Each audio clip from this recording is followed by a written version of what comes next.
Chapter 9. Adulthood, the start of a bitter end. That summer, after my trip to Mississippi, I decided to take some much-needed time away from everyone and everything familiar. I went to Murphy, a small town where my mother's husband's sister lived. We had always been close, and her home became a safe haven for me, a peaceful place tucked between hills and open fields, far from the noise and confusion that followed me elsewhere.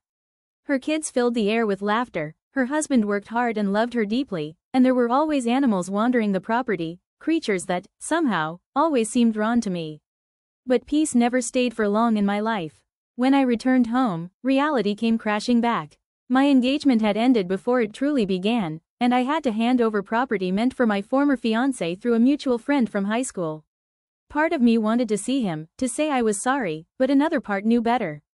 I cared for him, yes, but deep down, I knew staying would have cost me my peace, and maybe even my safety. In time, I learned he'd moved on, writing song after song about me, pouring what was left of our story into lyrics. Sometimes love doesn't end, it just changes shape. To cope, I buried myself in work and reconnected with old friends. That's when one night blurred into something I never expected, a night that began with laughter and ended in confusion. I had been drugged and taken advantage of. That season of my life became a maze of discovery, testing boundaries, navigating identity, learning what love was and wasn't. I explored emotions and attractions I didn't fully understand, trying to make sense of my heart while still tied to the boy from Mississippi. It was messy and complicated, but that's what growing up often is, confusion wrapped in lessons. I went back to Murphy sometime after that to escape the realities of everything. Eventually, he came up from Mississippi to visit me in Murphy. We spent time together, talking about our summer, and how now fall was settling in, and then he drove me home back to my little town. We spent a week together and I poured my heart out to him, every ounce of it, but when he returned home the distance, and the what-ifs, they set in. The connection was real, but we both knew our lives were on separate tracks. Our relationship lingered for a while, stretched thin by miles and silence. It ended quietly after set stipulations I was not willing to budge on.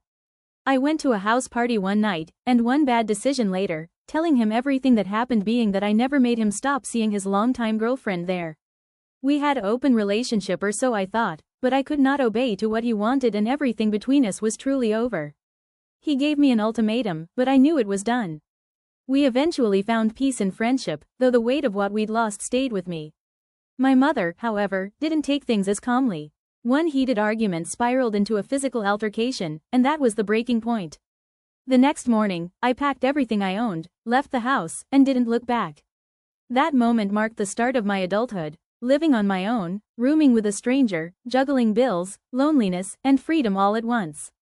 I was finally out in the world, but it came with its own dangers, the pull of parties, the whisper of addiction, and the search for belonging that would lead me down paths I never planned to take.